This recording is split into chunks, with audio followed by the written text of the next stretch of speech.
yang selamatkanku, menyucikan dan menebus hidupku. Ku naikkan syukur buat pengorbananmu, Maha mulia dan terindah Kau Yesus. Mulia kasih-Mu dalam hidup kami Tuhan. Haleluya.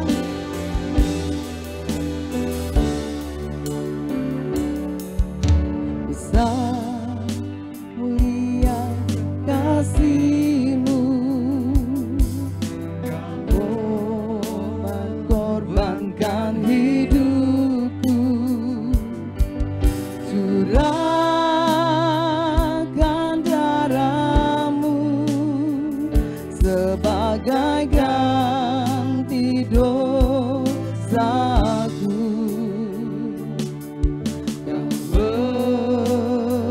berikan harapan di dalam kesesakan. Agunglah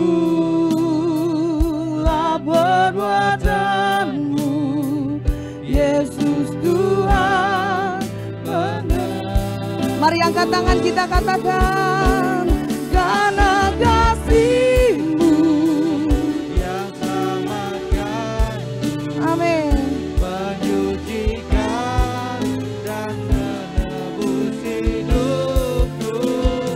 ku naikkan syukur buat pengorbanan-Mu, Maha mulia. Maha mulia dan Karena kasih-Mu, karena kasih-Mu yang selamatkanku, menyucikan dan menebus hidupku. Ku naikkan syukur buat pengorbanan-Mu, Maha mulia dan terindah Kau Yesus. Saya undang kita boleh bangkit berdiri, boleh angkat tangan kita. Bapak Ibu saja katakan, karena kasih-Mu yang selamatkanku, menyucikan dan menebus hidupku. amin. Ku naikkan syukur pengorbananmu, Maha mulia. Maha mulia. Kembali katakan, karena kasih-Mu yang selamatkanku, memulihkan dan menebus Hidupku ku naikkan syukur buat pengorbanan-Mu, Maha mulia dan terindah Kau. Karena kasih-Mu yang selamatkanku, menyucikan dan menebus hidupku. Ku naikkan syukur buat pengorbanan-Mu, Maha mulia dan terindah Kau Yesus. Mari kita sembah Dia.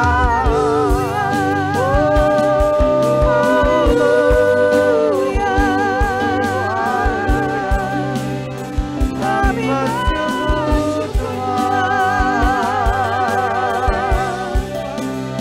Haleluya. Haleluya.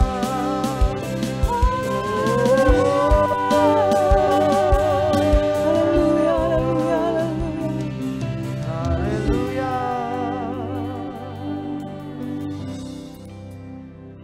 Tiada satupun Tuhan dari kami yang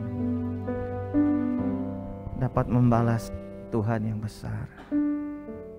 Hari ini Tuhan, kami merayakan hari kematian-Mu. Kau menebus kami dengan hidup-Mu. Kau korbankan hidup-Mu bagi kami Tuhan. Hari ini kami boleh menikmati hidup yang penuh dengan kemenangan yang Tuhan berikan. Tuhan, tidak dapat kami membalas seluruh kebaikan-Mu. Apa yang kami lakukan hari ini Tuhan semata-mata hanya untuk memuliakan nama Tuhan. Kami begitu mengucap syukur dan berterima kasih karena kematian-Mu sungguh bermakna bagi kami Tuhan. Terima kasih untuk anugerah keselamatan hidup yang kekal yang Tuhan berikan bagi kami.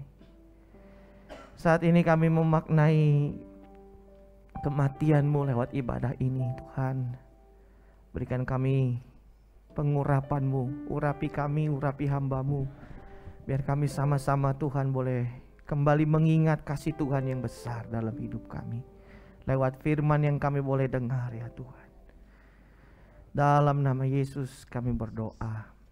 Amin. Silakan duduk Bapak Ibu Saudara. Shalom. Bapak Ibu Saudara, hari ini kita memperingati sebuah peristiwa penting dalam iman Kristen, yaitu hari kematian Kristus atau hari Jumat Agung. Di mana pada hari ini Bapak Ibu Saudara, tepatnya jam 12 Yesus disalibkan. Dan jam 3 sore menurut catatan Alkitab Yesus mati, Bapak Ibu Saudara. Jadi kalau jam segini adalah jam di mana mereka sedang menurunkan mayat Yesus, memberikan rempah-rempah dan mengubur di kuburan Yusuf Arimatea, Bapak Ibu Saudara. Alkitab mencatat pada saat itu langit menjadi gelap. Yesus mati di atas kayu salib. Bapak Ibu Saudara, saya ingin kembali mengajak Bapak Ibu Saudara untuk merenungkan peristiwa salib. Ada satu hal yang luar biasa Bapak Ibu Saudara dari salib. Setiap kali kita melihat kayu salib atau memandang kayu salib, maka salib itu merupakan satu hal yang sangat bermakna, memiliki lambang yang penting bagi kita. Salib bukan sekedar tanda atau aksesoris orang percaya, tetapi di balik lambang itu Bapak Ibu Saudara ada satu hal yang sangat besar. Kita tahu Bapak Ibu Saudara bahwa seringkali di dalam kehidupan kita banyak segala sesuatu yang dilambangkan. Karena memang lambang adalah sesuatu yang diberikan atau sesuatu yang memberikan makna atau memberikan satu gambaran. Dengan adanya perlambangan maksudnya supaya kita bisa lebih mudah. Sebagai contoh misalnya, orang biasa memberikan gambaran lambang kasih sayang. Itu dengan sesuatu yang sifatnya manis ya. Ada yang kasih coklat, ada yang kasih bunga ya, sesuatu yang romantis, itu lambang kasih sayang. Hati dan lain sebagainya. Untuk melambangkan sesuatu yang kuat, biasanya menggunakan juga lambang-lambang yang kuat, misalkan pohon atau gunung. Tujuannya tentu bahwa lambang-lambang itu memiliki makna supaya kita mudah mengenalinya. Saat ini saya ingin mengajak kita kembali merenungkan dan mengingat, kalau begitu salib itu lambang apa Bapak Ibu? Pajangan salib yang ada di rumah kita atau ornamen kekristenan, kalung salib yang kita pakai atau apapun yang berlambangkan salib. Kalau kemudian kita ditanya salib itu lambang apa Bapak? Mari kita buka Galatia pasal yang ketiga ayat yang ke-13.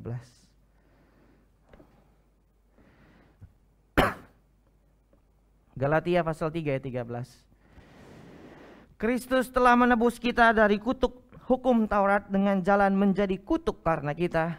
Sebab ada tertulis, sama-sama baca. Terkutuklah orang yang digantung pada kayu salib. Bapak Ibu Saudara, salib itu sebenarnya adalah lambang dari kutuk. Salib itu adalah lambang dari hukuman.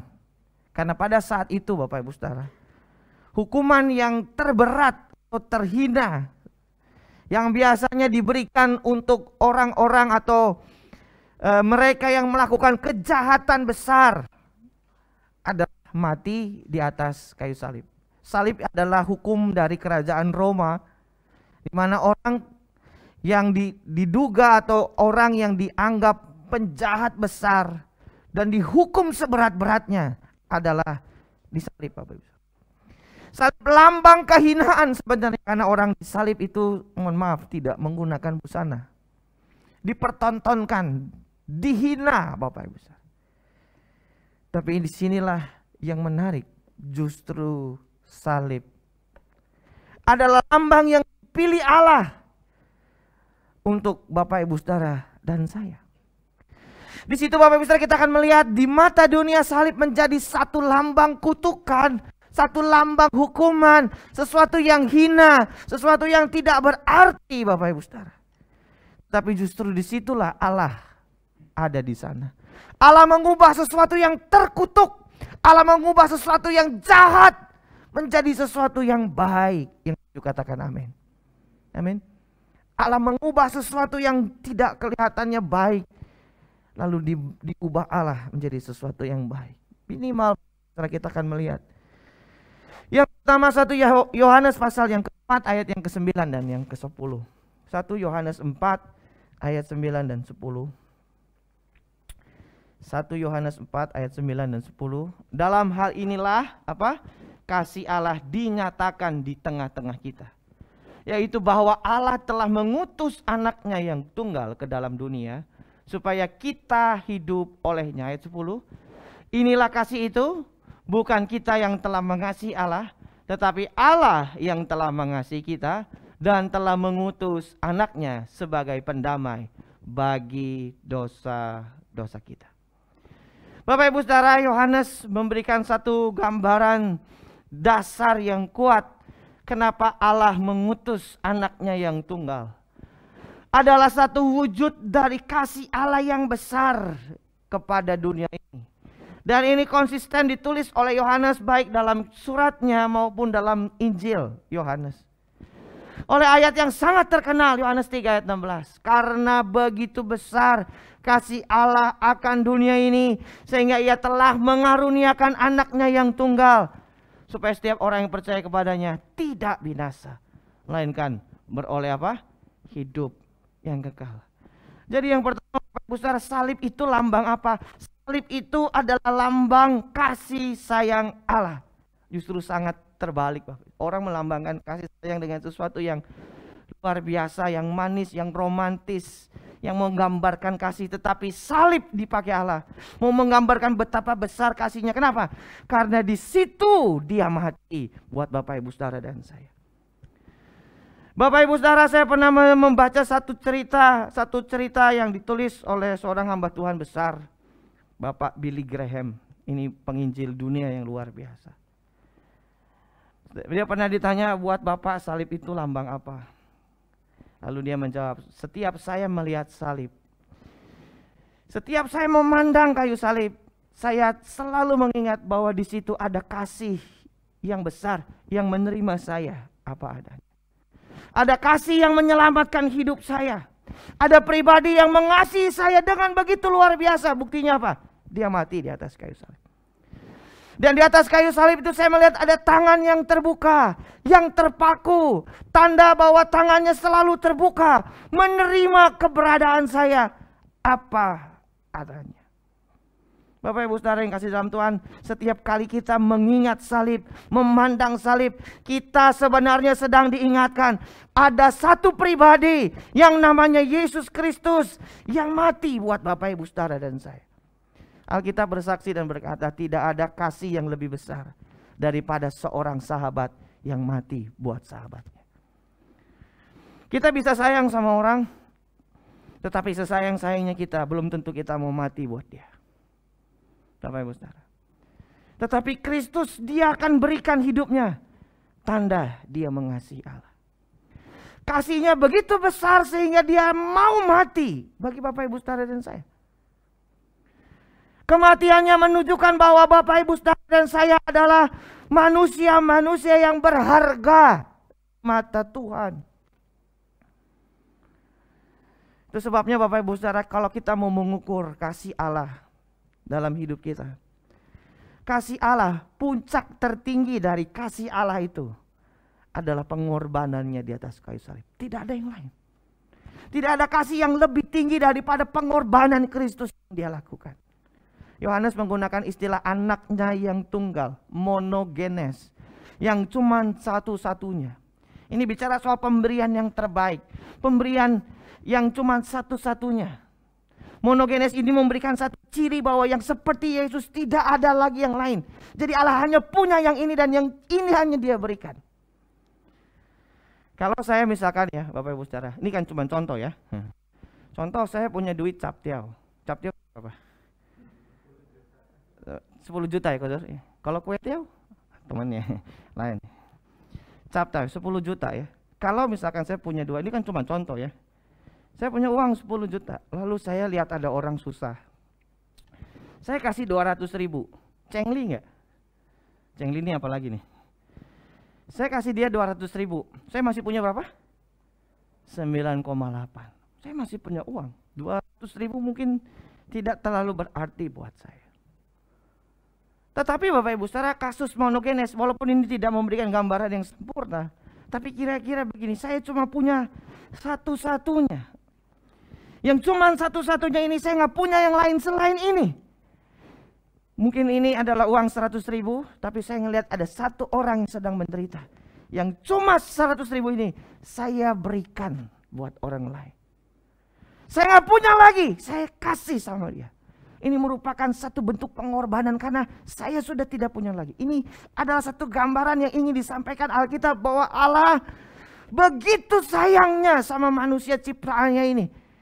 Sampai-sampai waktu manusia jatuh dalam dosa, dia mengorbankan Kristus, anaknya yang tunggal. Supaya Bapak Ibu Saudara dan saya mengalami keselamatan.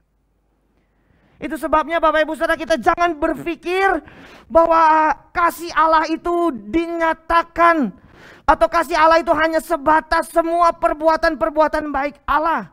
Tetapi kasih Allah itu yang paling besar adalah ketika dia mati buat Bapak Ibu Saudara dan saya.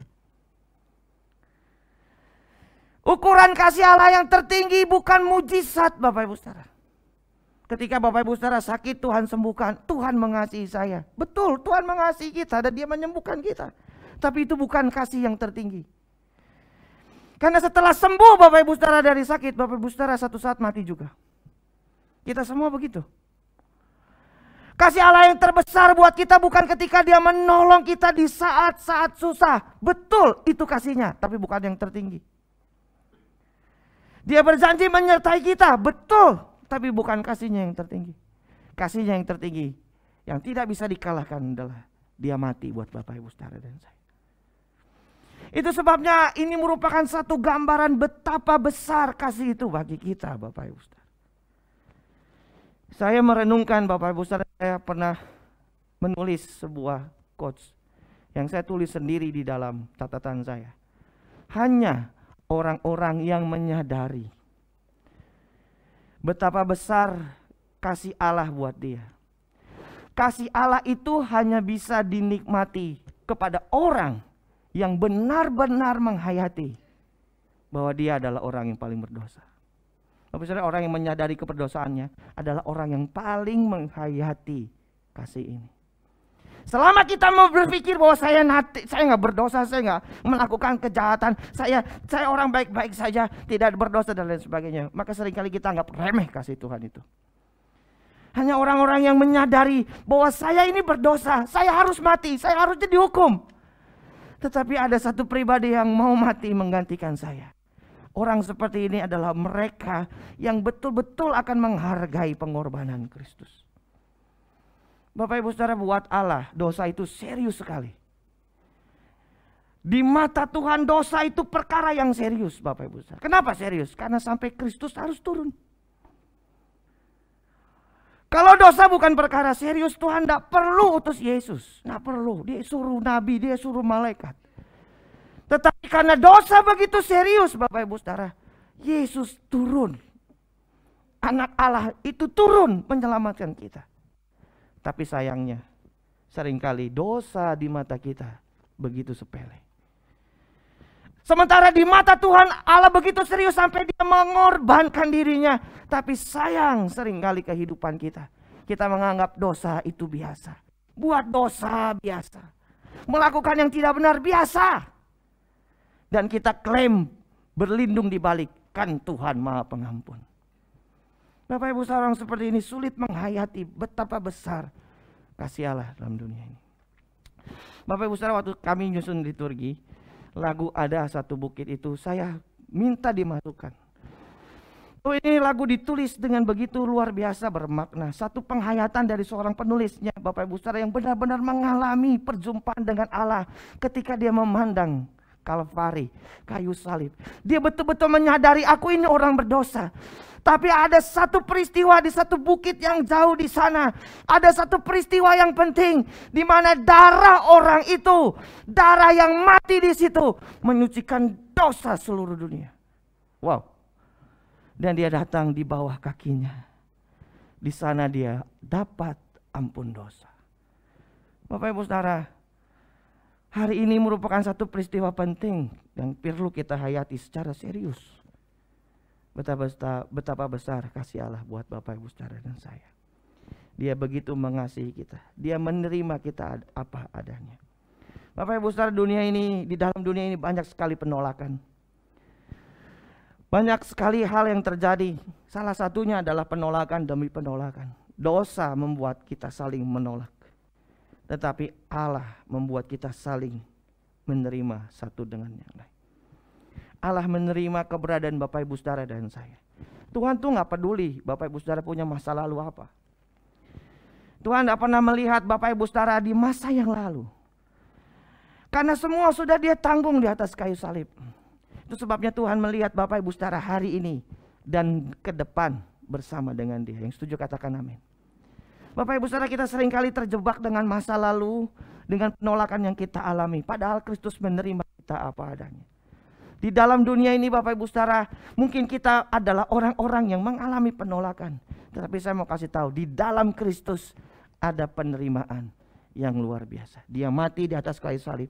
Dan oleh karena tangannya terbuka buat Bapak Ibu Saudara dan saya hari ini. Yang setuju katakan amin. Yang kedua, salib lambang apa? 1 Korintus pasal yang pertama ayat yang ke-18. 1 Korintus pasal yang pertama ayat yang ke-18.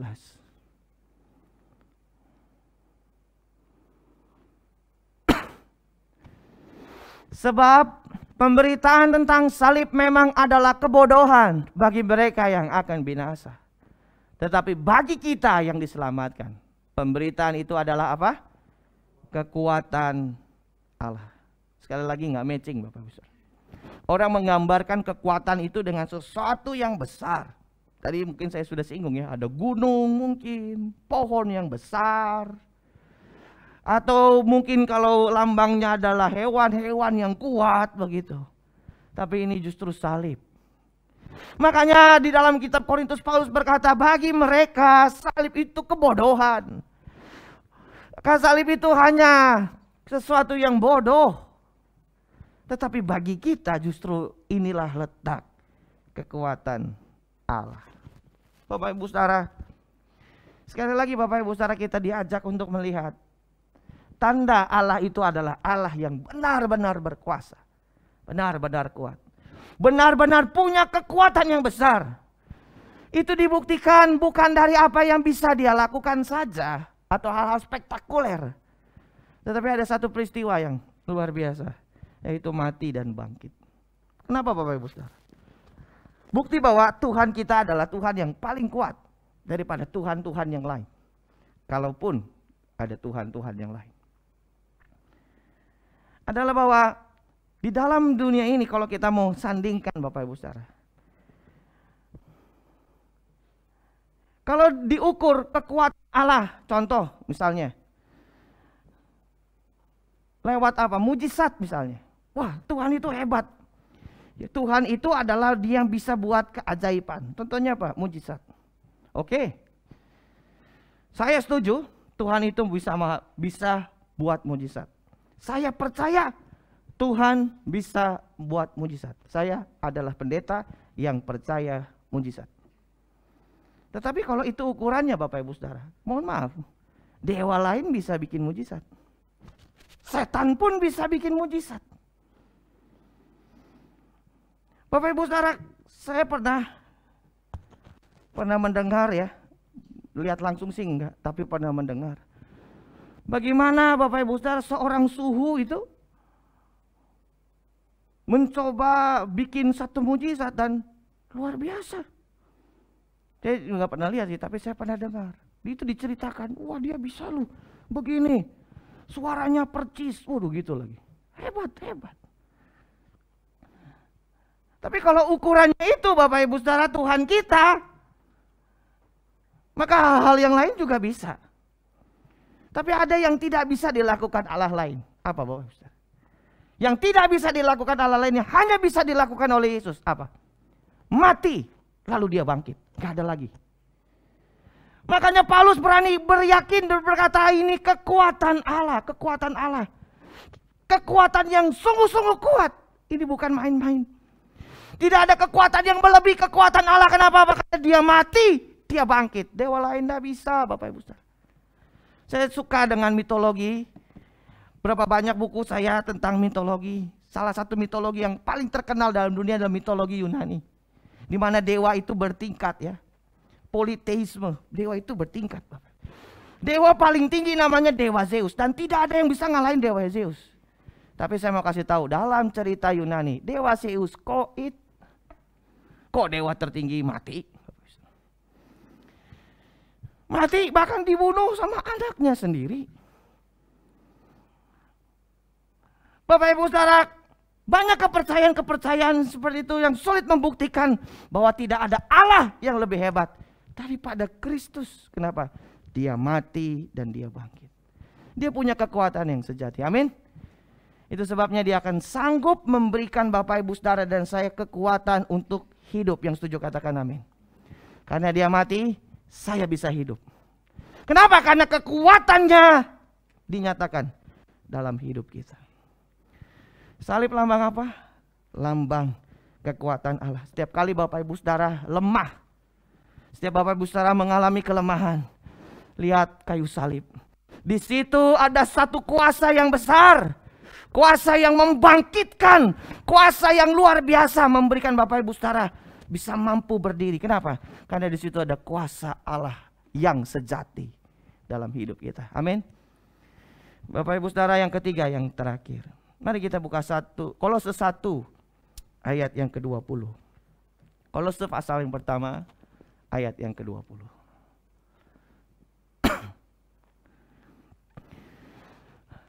Dan oleh dialah ia memperdamaikan segala sesuatu dengan dirinya, baik yang ada di bumi maupun yang ada di sorga, sesudah ia mengadakan pendamaian oleh siapa? Darah salib Kristus. Salib lambang apa? Salib lambang perdamaian. Salib itu lambang perdamaian Bapak Ibu Saudara, perdamaian antara Allah dengan manusia. Ketika manusia jatuh dalam dosa, kita berkata manusia kehilangan kemuliaan Allah. Manusia jauh dari hadapan Allah. Lambangnya adalah manusia itu diusir dari Taman Eden. Adam dan Hawa diusir keluar dari hadirat Tuhan. Adam berada jauh dari Allah sebagai lambang manusia yang makin lama makin jauh, makin lama makin jauh, makin rusak dengan Tuhan. Tetapi Allah dengan kasih-Nya dia memperdamaikan manusia dengan Allah. Lewat apa? Lewat kayu salib. Salib lambang pendamaian. Itu dikatakan yang di bumi maupun di sorga, Bapak Ibu Saudara. Ada satu rekonsiliasi. Lambang rekonsiliasi, pemulihan hubungan. Sehingga hari ini Bapak Ibu Saudara dan saya bisa datang menyembah Tuhan dengan baik. Bapak Ibu Saudara, pendamaian di sini bicara soal satu rekonsiliasi, satu pemulihan hubungan. Bapak Ibu Saudara yang kasih dalam Tuhan, dalam kehidupan ini, yang sudah jatuh dalam dosa, yang sudah dirusak oleh dosa, maka banyak hal yang perlu dipulihkan. Kita pun Bapak Ibu Saudara masing-masing datang ke tempat ini, kita pun masing-masing punya latar belakang yang berbeda-beda. Masa lalu yang berbeda-beda. Kita punya pengalaman-pengalaman hidup yang berbeda-beda. Dan mungkin sekali Bapak Ibu Saudara, setiap kita punya hal-hal di masa-masa yang lalu, masa-masa silam yang lalu Bapak Ibu Saudara, sesuatu yang perlu dipulihkan. Rusak oleh karena keadaan, rusak oleh karena kenyataan hidup, rusak oleh karena peristiwa-peristiwa, rusak oleh karena banyak hal. Dan ternyata itu melekat dalam hidup kita Bapak Ibu Saudara. Dan tanpa kita sadari membuat kita seringkali terkungkung, seringkali lemah, seringkali Bapak Ibu Saudara berada di dalam satu keberkahan yang sulit. Tetapi Bapak Ibu Saudara, kematian Kristus memulihkan itu semua. Semua itu akan dipulihkan oleh Allah, akan direkonsiliasi. Kenapa? Karena melalui kematiannya Dia mendamaikan segala sesuatunya. Ini adalah satu berita yang luar biasa. Berita pemulihan. Bahwa di dalam Kristus lewat kematiannya segala sesuatu dipulihkan. Dan kalau Bapak Ibu Saudara baca di dalam Alkitab, tidak akan ada pemulihan tanpa pertobatan. Tidak akan mungkin kita mengalami pemulihan-pemulihan yang Tuhan kerjakan tanpa dimulai dari pertobatan. Dan pertobatan itu dimulai karena ada Kristus yang mati di atas kayu salib. Itu sebabnya Bapak Ibu Saudara yang kasih dalam Tuhan, semua itu akan kita alami kalau Bapak Ibu Saudara dan saya dipulihkan Allah. Hal yang paling utama, yang paling penting di dalam iman kita, bicara soal pemulihan itu bukan bicara soal pemulihan yang ada di fisik yang ada di luar, bukan. Tapi Alkitab secara konsisten dan berkali-kali ngomong, kalau ngomong pemulihan, selalu pemulihan dimulai dari diri sendiri. Allah itu personal dengan kita, sehingga Allah itu ingin memulihkan Bapak Ibu Saudara secara pribadi. Dan dimulai dengan pemulihan kita dengan Allah terlebih dahulu. Ini menjadi modal pemulihan bagi yang lain. Makanya yang pertama kali dipulihkan, yang didamaikan adalah manusia dengan Allah. Karena ketika hubungan ini damai Bapak Ibu Saudara, maka seluruh berkat itu dinikmati. Seluruh berkat itu akan kita nikmati. Makanya betapa pentingnya Bapak Ibu Saudara dan saya itu punya hubungan yang sangat dekat dengan Allah. Karena rekonsiliasi itu kita harus mengalami ini. Pemulihan itu akan memulihkan yang lain. Nah, Allah Bapak Ibu Saudara memulai pemulihannya bukan dari hal-hal yang tampak di luar. Dia pulihkan Bapak Ibu Saudara, Dia pulihkan hati kita dulu. Dia pulihkan hidup kita dulu. Ketika hidup kita ini pulih nih, mengalami pemulihan, hal-hal yang lain akan nampak Bapak Ibu Saudara. Nanti Bapak Saudara dan saya akan melihat banyak hal yang pelan-pelan Tuhan kerjakan. Tapi itu semua baru bisa terjadi kalau hati Bapak Ibu Saudara dan saya pulih dulu sama Tuhan. Pendamaian ini penting karena Tuhan mendamaikan hidup kita dengan Allah. Ini dulu benar. Ini dulu benar Bapak Ibu Saudara. Kalau ini benar, pasti pemulihan lain kita alami. Sayangnya seringkali kita mau pemulihan-pemulihan yang ada dia aja di luar. Bukan berarti Tuhan gak bisa, Tuhan sangat bisa. Bikin Bapak Ibu Saudara sangat diberkati, sangat bisa. Tapi tujuan Allah Bapak Ibu Saudara bukan hanya itu. Tujuan Allah yang utama adalah pribadi Bapak Ibu Saudara yang pulih. Yang lain bonus dari Tuhan. Pasti Tuhan memberkati kita. Amin. Pasti Tuhan memberkati. Pasti Tuhan memberkati. Tetapi masalahnya bukan masalah berkat. Masalahnya hidup yang benar di hadapan Allah. Bapak Ibu Saudara, saya rindu kita sungguh-sungguh menjadi orang percaya yang sungguh-sungguh benar-benar menghayati kasih Allah, menghayati kekuatan Allah, dan menikmati pemulihan-pemulihan. Saya selalu berdoa bersama dengan istri saya. Setiap kali kami bawa gereja ini dan membawa nama Bapak Ibu Saudara, Tuhan, kami rindu Bapak Ibu Saudara itu mengalami berkat-berkat Allah, mengalami pemulihan Tuhan. Itu yang jadi doa dan harapan kami Bapak Ibu Saudara. Bapak Ibu Saudara mengenal Allah dengan benar, mengalami Tuhan. Lewat pengenalan dan pengalaman itu, Bapak Ibu Saudara bertumbuh dan menikmati berkat-berkat Tuhan. Amin. Amin buat firman Tuhan. Mari kita bangkit berdiri. Kita akan masuk dalam sakramen perjamuan kudus. Dan kita akan menghayati kasih Tuhan yang besar.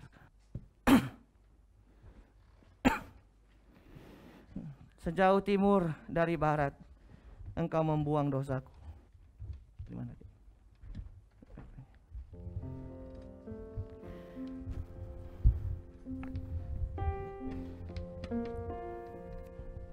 Sejauh timur dari barat, Engkau membuang dosaku. Tiada kau ingat lagi pelanggaranku.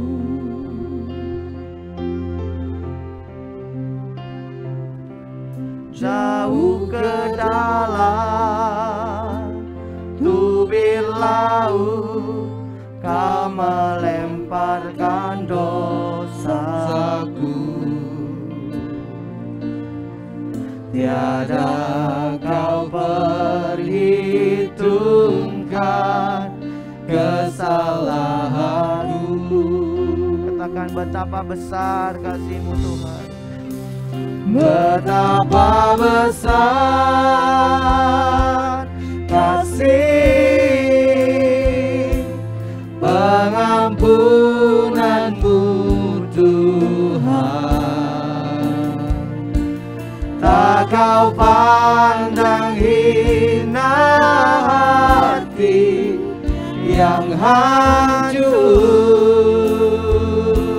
Ku berterima kasih, ku berterima kasih kepadamu ya Tuhan. Pengampunan yang Kau beri, pulihkanku. Katakan betapa besar, betapa besar kasih pengampunan-Mu Tuhan. Saya mengundang pelayan perjamuan kudus. Kau pandang hina hati yang hancur. Berterima, ku berterima kasih kepadamu ya Tuhan. Pengampunan yang Kau beri, pulihkanku.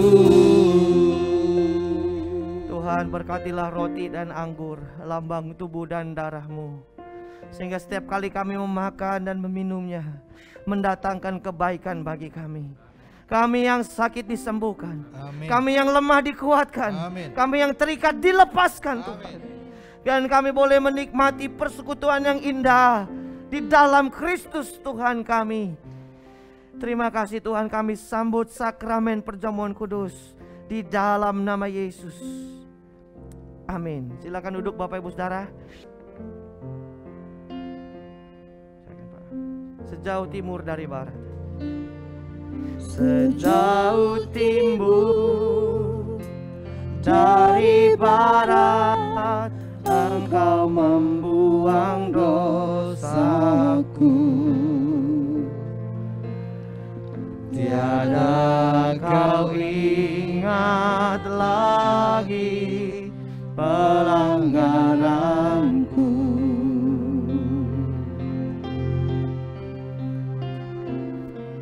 Jauh ke dalam tubir laut, Kau melemparkan dosaku.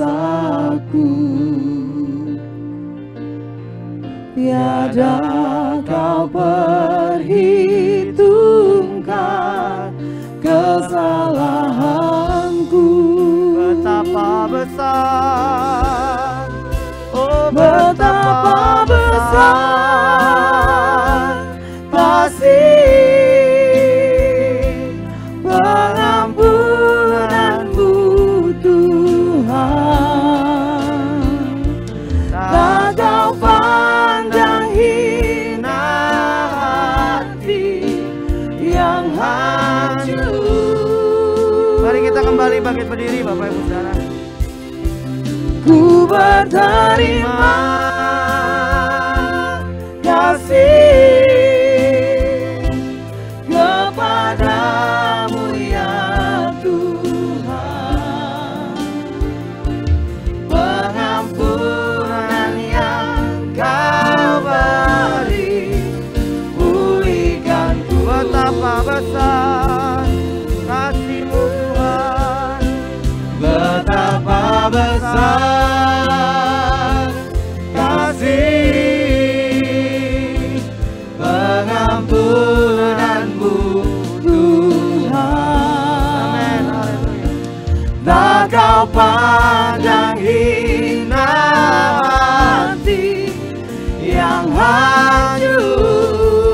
Ku berterima kasih, ku berterima kasih kepadamu ya Tuhan. Pengampunan yang Kau beri, pulihkanku. Bapak Ibu Saudara, di hosti kita ada ayatnya. Bapak Ibu Saudara boleh baca dulu ayatnya buat Bapak Ibu Saudara sendiri sebelum kita masuk dalam sakramen perjamuan kudus. Mari kita angkat roti di tangan kita tinggi-tinggi Bapak Ibu Saudara, dengarkan firman Tuhan. Sebab apa yang telah kuteruskan kepadamu telah aku terima dari Tuhan, yaitu bahwa Tuhan Yesus pada malam waktu Ia diserahkan mengambil roti, dan sesudah itu Ia mengucap syukur atasnya. Ia memecah-mecahkannya dan berkata, inilah tubuhku yang diserahkan bagi kamu. Perbuatlah ini menjadi peringatan akan aku. Bukankah roti ucapan syukur yang atasnya kita ucapkan syukur adalah persekutuan dengan tubuh Kristus? Mari kita terima dengan hati percaya dan bersyukur dalam nama Yesus.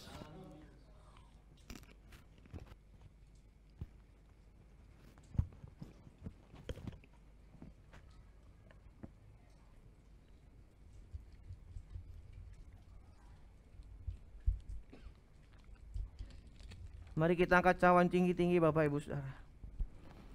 Kembali dengarkan firman Tuhan yang berkata, demikian juga Ia mengambil cawan sesudah makan lalu berkata, cawan ini adalah perjanjian baru yang dimateraikan oleh darahku.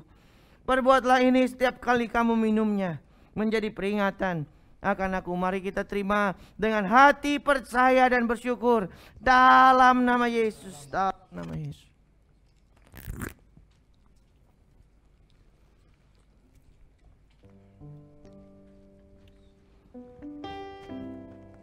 Haleluya. Haleluya. Haleluya. Bagi anak domba. Haleluya. Haleluya. Darahnya meneguhkan setiap lidah, suku bangsa, semua makhluk dan pulau. Berikan glory, berikan hormat, beri pujian bagi anak domba. Naikkan pujian ini Bapak Ibu Saudara. Ku berdiri di tengah umatku, dari segala suku bangsa. Kami umatmu yang telah ditebus dan telah diselamatkan. Tiada kata Tuhan, tiada kata layak ku berikan, tiada kata untuk memujimu. Nabiku kan bersorak segenap hati dan kekuatanku. Oh,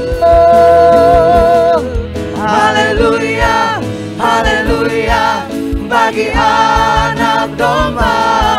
Haleluya, haleluya, darahnya meneguhkan setiap lidah, suku bangsa, semua makhluk dan pulau.